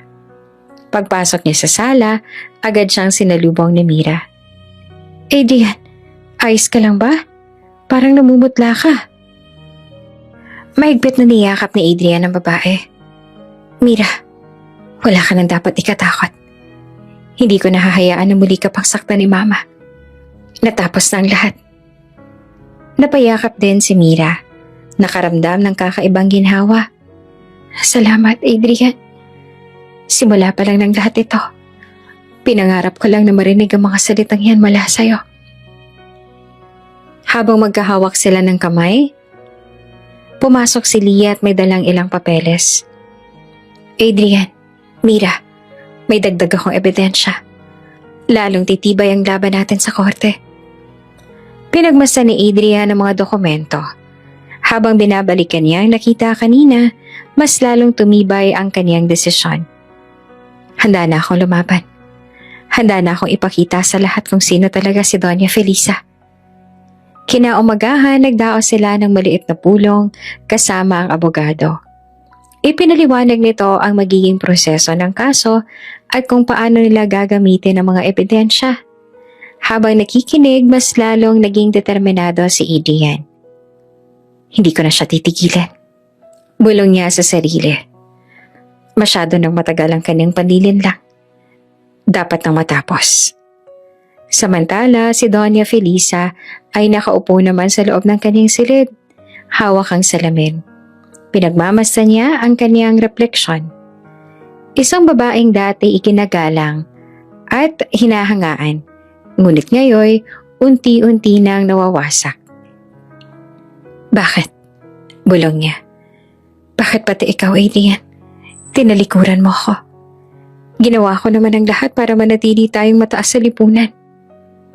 Ngunit kahit anong pilit niyang paniwalaan ng sarili, alam niyang wala na siyang kawala. Sa kabilang banda, mas lalo namang naging matatag ang relasyon na Mira at Adrian. Sa bawat araw na lumilipas, mas nakikita nilang halaga ng pagtitiwala at katapatan. Hindi na kailangan ng mga lihim. Hindi na kailangan ng pagtatakip. Isang gabi, habang nakahiga si Mira, hinaplos ni Adrian ang kanyang tiyan. Hindi ko man mabawi ang lahat ng sakit na dinanas mo. Ipinapangako ko na mula ngayon, puro pagmamahal na lang mararamdaman mo at ng anak natin. Napangiti si Mira at tuluyan ng pumikit. Sa kanyang puso, ramdam niyang nagsisimula na ang bagong yugto ng kanilang buhay. At sa labas ng bintana, nakatanaw si Lia, nakangiti rin. Sa wakas, may liwanag na. Bulong niya. Ngunit alam nilang lahat, bago tuluyang matapos ang laban, kailangan pa nilang harapin ang pinakamatinding pagsubok, ang paglilitis na magpapasya sa kapalaran ni Doña Felisa. Gabi na ngunit gising pa rin ang buong mansyon. Nakatayo si Adrian sa gitna ng sala. Kasama nakaupo si Mira sa sofa. Hawak-hawak ang tiyan niya. Sa kabilang panig naman ay nakatayo si Doña Felisa. Nakataas ang kilay. Hindi makapaniwala sa mga salitang narinig niya mula sa sariling anak. Adrian, hindi mo ako kayang itakwil. Mariing sabi ni Doña Felisa. Ako ang dahilan kung bakit ka umabot sa kinaroroonan mo. Ako ang nagturo kung paano maging matatag at respetado. Ngayon, pipiliin mo ang babaeng yan kaysa sa akin? Humigpit ang pagkakahawak ni Adrian sa kamay ni Mira. Malamig ang tinig niya nang sumagot.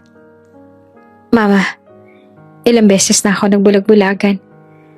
Ilang beses kong pinilit sa sarili ko. Baka nagkakamali lang ako. Pero nang makita ko mismo kung paano mo tinangkang saktan si Mira at ang anak namin, wala nang dahilan para manatili ka rito. Napalakas ang boses ni Doña Felisa. Anak mo? Hindi ako naniniwala. Baka nga hindi mo alam kung kanino. Hindi mo na kailangang dungisan pa ang pangalan ng asawa ko. Mariing putol ni Adrian. Alam ko na ang totoo. Alam ko na ikaw ang may kasalanan kung bakit halos mamatay sila. Mama, simula ngayong araw, wala ka ng karapatan dito sa mansyon na to. Umalis ka na. Naguluhan ang lahat ng kasambahay na nakamasid. May ilan na pumikit. Tila sabik na ring matapos ang lahat ng kaguluhan. Si Lia tahimik lang pero ramdam ang kaba. Hawak-hawak ang mga ebidensyang nakatago sa kanyang bag. Mama, ayaw ko maggawin to pero kailangan. Dagdag ni Adrian. Kung hindi ka aalis ng kusa, ako mismo ang tatawag ng pulis para paalisin ka. Nanlaki ang mga mata ni Doña Felisa. Hindi siya makapaniwala na galing sa sariling anak ang banta. Adrian, ako ito, ang nanay mo. Napaluha naman si Adrian, pero matatag pa rin ang kanyang tinig. At ako ang anak mong minahal si Mira.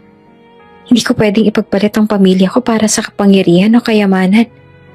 Mama, ito na ang huli. Umalingaw-ngaw ang katahimikan. Walang gustong kumilos. Hanggang sa marahang lumapit ang isang kasambahay at inilagay ang maleta ni Doña Felisa sa harap. Mama, bulong ni Adrian. Umalis ka na.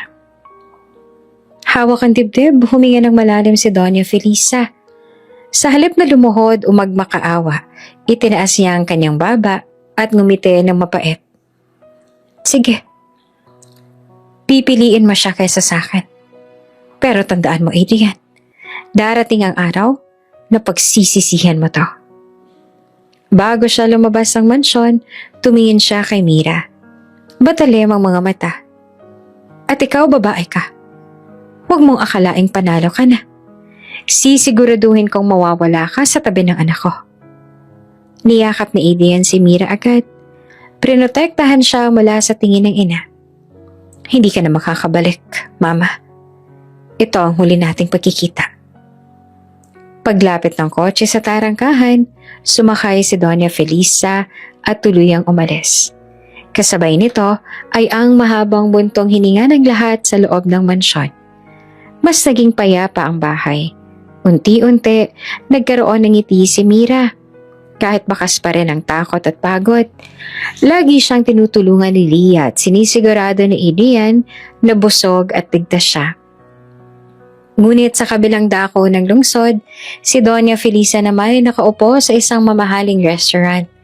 Nakasuot ng kulay itim na bestida. Seryoso ang mukha. Kung akala ng anak kong yun ay tapos na ako, nagkakamali siya. Bulong niya sa sarili. Maya-maya, dumating ang isang lalaking nasa edad 50, naka-Amerikana, malamig ang mga mata, nakipagkamay siya kay Doña Felisa at agad silang naupo. Ikaw palang kinatatakutang Doña Felisa, sabi ng lalaki. Ako si Ramon, karibal ng anak mo sa negosyo. Balita ko may alitan kayo ngayon? Ngumiti ng mapait si Felisa. Hindi lang alitan. Tinakwil ako ng sarili kong anak dahil sa babaeng yan. Kaya narito ako, handang makipagtulungan sa kahit sino, basta't masira si Adrian. Nagtagpo ang kanilang mga mata. Isang kasunduan ang unti-unting nabuo. Kung ganun, sagot ni Ramon, pareho pala tayo ng nais. Sisirain natin ang Adrian niyan. Pati ang pamilya niyang ipinagmamalaki. Habang nagbubuntong hininga ng ginawa sina Adrian at Mira sa mansyon, iniisip na tapos na ang kanilang bangungot. Sa isang sulok naman ng lungsod ay nagsimula ang panibagong banta. Nagbabadya ang mas matinding laban. Isang pagsasanib puwersa ng galit na ina at mapanganib na kalaban sa negosyo.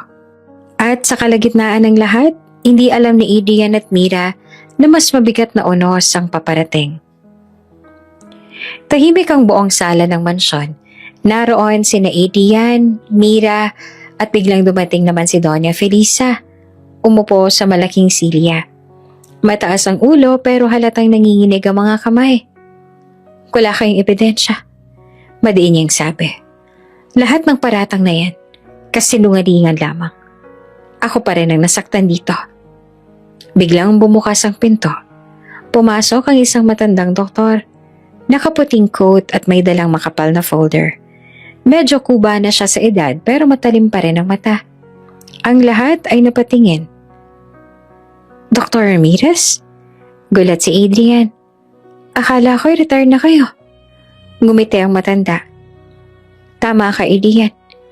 Pero hindi ko kayang dalhin sa libingan ang lihim na ito. Inilapag niya ang folder sa mesa at dahan-dahang binuksan. May mga lumang papeles, perma at medical records. Mga 5 taon ang nakakaraan. Palimula ng doktor. Nagkasakit ng malubhas sa bato ang iyong ina. Adrian, kailangan niya ng agarang kidney transplant. Wala nang ibang donor na akma, maliban kay Mira. Parang umalingaw-ngaw ang pangalan ni Mira sa buong silid. Napatakip ng bibig ang ilang kasambahay. Si Adrian ay nanlaki ang mga mata. Samantalang si Mira ay napayuko, hawak ang tiyan. Nagpatuloy pa ang doktor. Tahimik siyang lumapit sa akin noon. Pumayag siyang maging donor. Basta't huwag ipaalam kay Doña Felisa. Sinabi niya, Doc, kung malalaman niya na ako ang nagligtas, baka isipin niyang may kapalit. Gusto kong gawin ito nang walang inaasahan. Mariing umiling si Doña Felisa. Hindi, kasinungalingan yan. Hindi pwede. Bakit naman ako tatanggap ng buhay mula sa kanya? Siyang sumira ng lahat. Hindi po, Mahinahong sagot ng doktor. Narito ang mga papeles. Nakapirma kayo sa operasyon.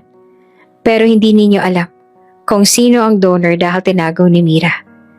Pinirmahan din niya ang confidentiality form. Ipinakita ng doktor ang dokumento. Nakasulat doon ang pangalan ni Mira bilang donor. Malinaw na malinaw. Nanginginig naman si Doña Felisa. Pilit na hinablot ang papel ngunit mabilis na naitabig ni Adrian. Tumayo si Mira. Hawak pa rin ang kanyang tiyan na bahagyang nakaumbok sa 5 buwang pagbubuntis. Doña Felisa, mahina niyang simula. Wala akong balak na ipaalam noon. Ang mahalaga lang naman sa akin noon ay mabuhay ka. Kahit gaano mo ako trinato, naniniwala akong kailangan kitang iligtas. Para kay Adrian, ayoko mawalan siya ng ina. Natigilan ang lahat. Tumulo ang luha sa mata ni Mira habang nagpapatuloy. Pero dahil tinago ko, nagalit ka sa akin. Akala mo wala akong malasakit. Akala mo kalaban mo ako. Kung alam mo lang, gabi-gabi akong umiiyak sa ospital. Iniisip kong tama bang ginawa ko pero kahit ngayon, hindi ko pinagsisisihan. Kasi buhay ka pa rin. Napayo ko si Doña Felisa. Dahan-dahang lumuwag ang kanyang muka at unti-unting bumagsak ang luha mula sa kanyang mga mata. Hindi ko alam. Mahina niyang bulong. Lumapit si Adrian sa kanyang ina. Hawak pa rin ang dokumento. Ma, totoo ito. Buong buhay galit ka kay Mira. Pero siyang dahilan kung bakit nabuhay ka. Siyang nagligtas sa'yo. Humarap si Doña Felisa kay Mira. Hindi niya na maitago ang panginginig ng labi at hagulgol. Bakit?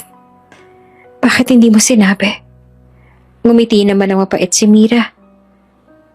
Dahil hindi ko kailangan ng utang na loob. Ang kailangan ko lang, tanggapin mo ako, kahit na papaano. Tuluyan ang bumigay si Doña Felisa. Umiyak siya ng umiyak, hawak ang kanyang mukha. Parang batang nawala ng lakas. Patawarin mo ko. Mahina niyang usal. Akala ko kaaway kita. Akala ko wala kang silbi. Pero ako pala ang walang puso. Tumahimik naman ang lahat. Ang dating matapang at makapangyarihang si Doña Felisa, ngayon ay durog na umiiyak sa harap ni Mira. Si Adrian naman bagamat sugatan ng damdamin, niyakap ang ina. Ngunit ang tingin niya ay kay Mira. Salamat, bulong niya sa asawa. Dahil sa lahat ng sakit na tiniis mo, ikaw pa rin ang nagligtas sa kanya. Hawak ang tiyan, lumapit si Mira at yumuko ng kaunti kay Doña Felisa. Hindi ko kailangan ng kahit ano. Ang mahalaga lang sa akin ay magkaroon ng kapayapaan para sa pamilya natin.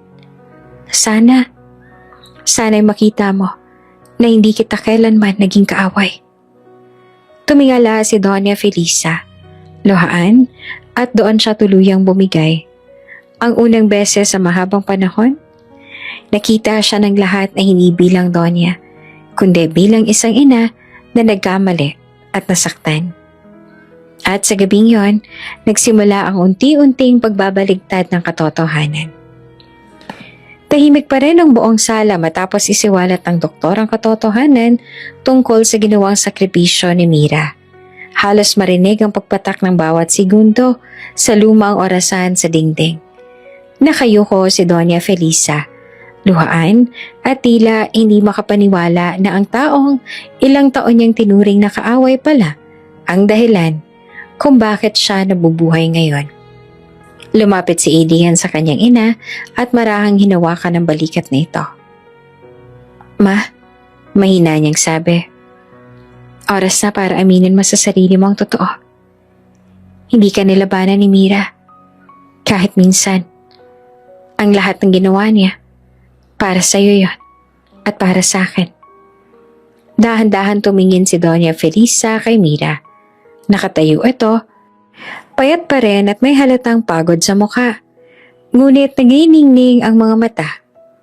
Sa kanyang tiyan ay halatang lumalaki na ang sanggol. Isang paalala na may bagong buhay na paparating sa kanilang pamilya.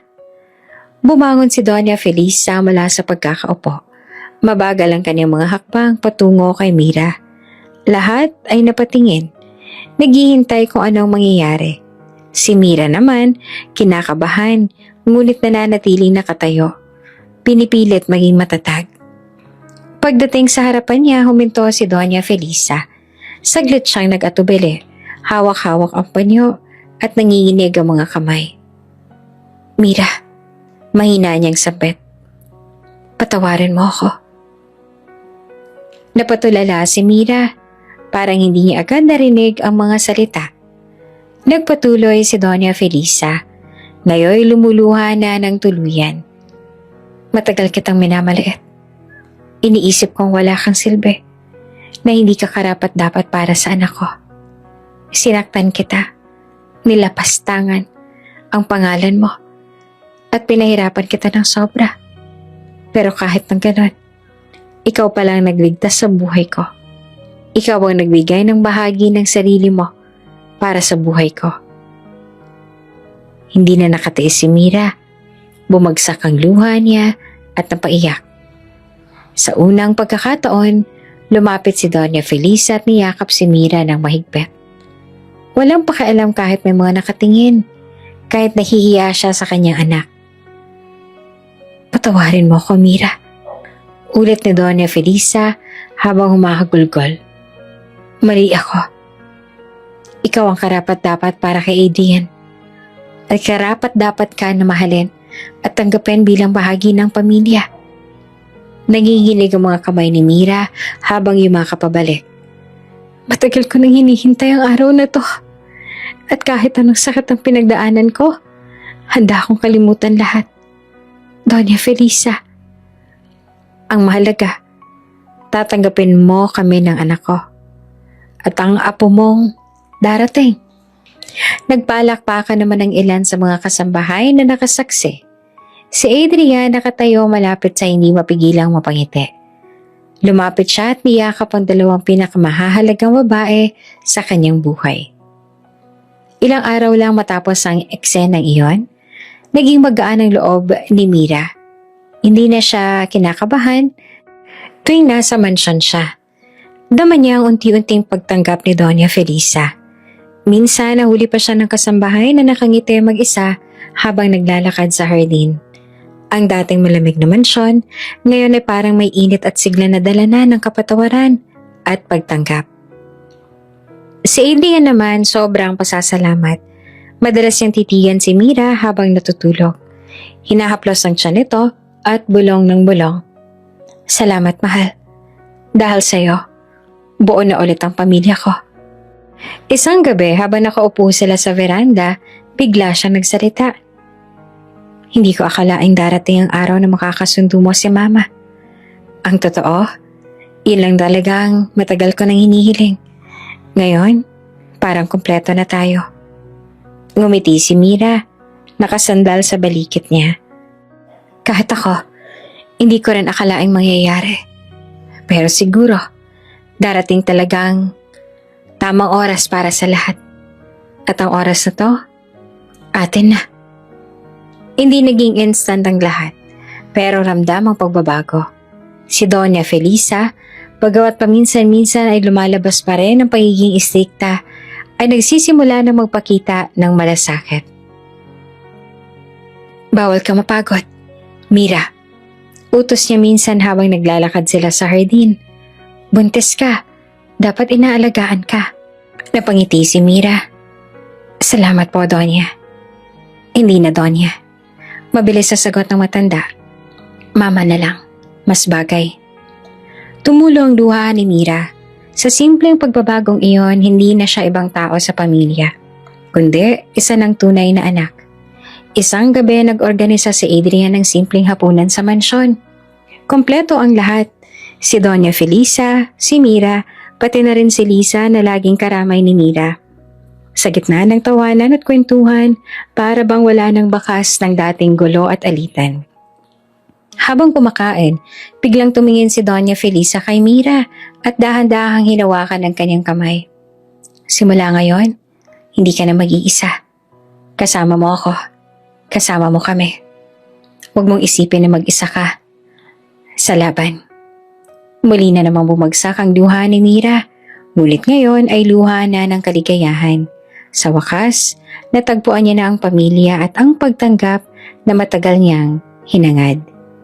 Habang nakaupo silang lahat sa iisang mesa, dama ang kasiyahan at kapayapaan. Ramdam ni Mira na unti-unti nang nagbabago ang lahat. Hindi man agad-agad pero nagsimula na ang pagkakasundo. At sa unang pagkakataon mula nang siya'y pumasok sa buhay ni Adrian, naramdaman niyang siya ay tunay na kabilang. Hindi lamang bilang asawa, kundi bilang bahagi ng pamilya. At doon, nagsimula ang bagong yugto ng kanilang buhay. Maagang umaga nang maramdaman ni Mira ang kirot sa kanyang tiyan, unay inakala niyang simpleng pananakit lang ito. Ngunit nang sunod-sunod ang pagkirot at hindi na siya makalakad ng maayos, napahawak siya sa tiyan at agad natawag si Adrian. Mira, baka manganganak ka na. Gulat na sigaw naman ni Adrian habang inalalayan siya. Agad siyang nagtungo sa ospital. Kasunod nila si Doña Felisa na halatang kinakabahan din. Habang nasa sasakyan, paulit-ulit niyang inuusal. Dahan-dahan lang Mira, huwag ka matakot, andito kami. Pagdating nila sa ospital, agad silang sinalubong ng mga nurse at dinala si Mira sa delivery room.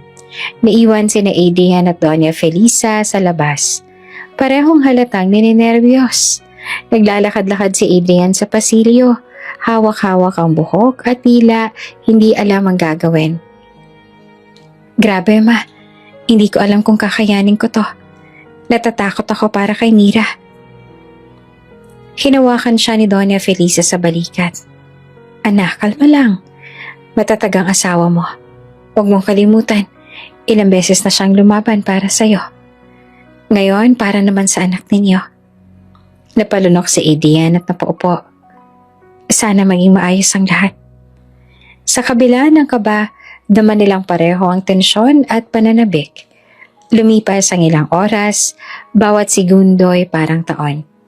Naririnig nila ang pag-ikot ng gulong ng stretcher, ang tawag ng mga nurse at ang pag-ikot ng orasan sa dingding. Ngunit para kay Adrian, iisang bagay lang ang nasa isip niya, ang kaligtasan ni Mira at ang kanilang anak.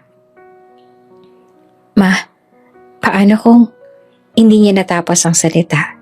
Pinutol siya ni Doña Felisa. Walang paano kung magiging maayos ang lahat, magtiwala ka. Niyakap ni Adrian ang kanyang ina at sa unang pagkakataon, dama niya ang tunay na suporta nito. Hindi lang bilang ina kundi bilang ina ring nagmamahal sa kanyang asawa. Maya-maya pa'y bumukas ang pinto ng delivery room. Lumabas ang doktor na may ngiti sa labi. Congratulations! Healthy baby girl ang anak ninyo. Napaluha agad si Adrian. Halos mapatalon siya sa tuwa at agad na niyakap ang ina. Ma, narinig mo? Babae, may anak na ulit ako. Napaluha rin si Doña Felisa. Hawak-hawak ang panyo. Salamat sa Diyos. Salamat talaga. Ilang minuto pa'y lumabas ang nurse. Bit-bit ang munting sanggol na balot sa kumot. Ipinakita ito kay Adrian at kay Doña Felisa. Oh, napabulong si Doña Felisa. Lumalambot ang mukha habang tinitingnan ng apo. Kamukha ko nung sanggol pa. Habang si Adrian ay nangingilid ang luha, dahan-dahang hinaplos ang maliit na kamay ng kanyang anak. Anak, ako ang tatay mo. Ako magpoprotekta sa'yo. Pagkatapos, pinapasok na rin nila si Adrian sa loob para makita si Mira. Nakahiga siya. Pawis na pawis at pagod na pagod, ngunit may ngiti sa labi. Adrian, mahina niyang sambit. Mira, lumapit siya agad. Hinalikan sa noo at mahigpit na hinawakan ang kamay nito. Mahal na mahal kita. Salamat sa binigay mo sa akin. Salamat sa anak natin. Humigpit ang hawak ni Mira. Sulit ang lahat ng hirap. Kasi nakita ko ulit ang bunga ng pagmamahala natin. Paglabas sila ng delivery room, sinalubong sila ni Doña Felisa. Hindi niya na napigilang yakapin si Mira na nakahiga pa sa stretcher. Salamat, Mira. Hindi lang dahil sa apo ko, kundi dahil binuo mo ulit ang pamilyang ito. Ngayon, buong-buo na tayo. Ilang araw matapos ang panganganak, nasa bahay na muli sila. Sa kwarto, nakahiga si Mira habang tinitingnan ng sanggol na mahimbing na natutulog sa kuna. Katabi niya si Adrian at Junjun na hindi naman mapigilang umiti. Mira, tingnan mo siya. Para siyang anghel. Wika ni Adrian. Ngumiti si Mira. Hinaplos ang maliit na paa ng bata. Sana lumaki siyang mabuting tao. Gaya ng tatay niya. Biglang pumasok si Doña Felisa. May dalang mainit na sabaw. Para sa'yo, Mira. Kailangan mo ng lakas. Ako na munang magbabantay sa apo ko. Nagkatinginan sina Adrian at Mira. Parehong natatawa ngunit masaya.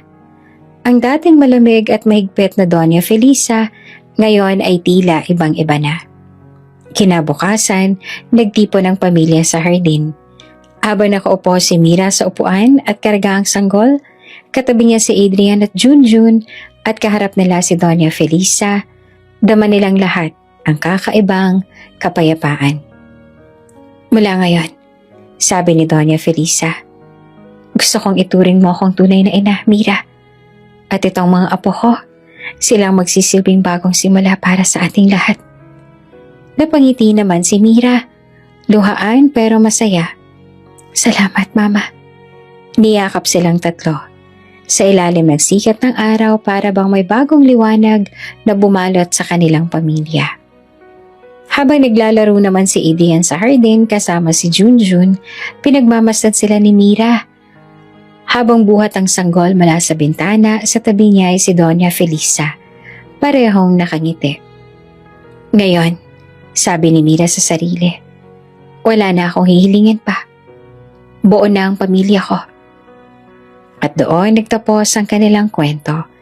Hindi sa dulo ng laban, kundi sa simula ng mas maliwanag at mas masayang bukas.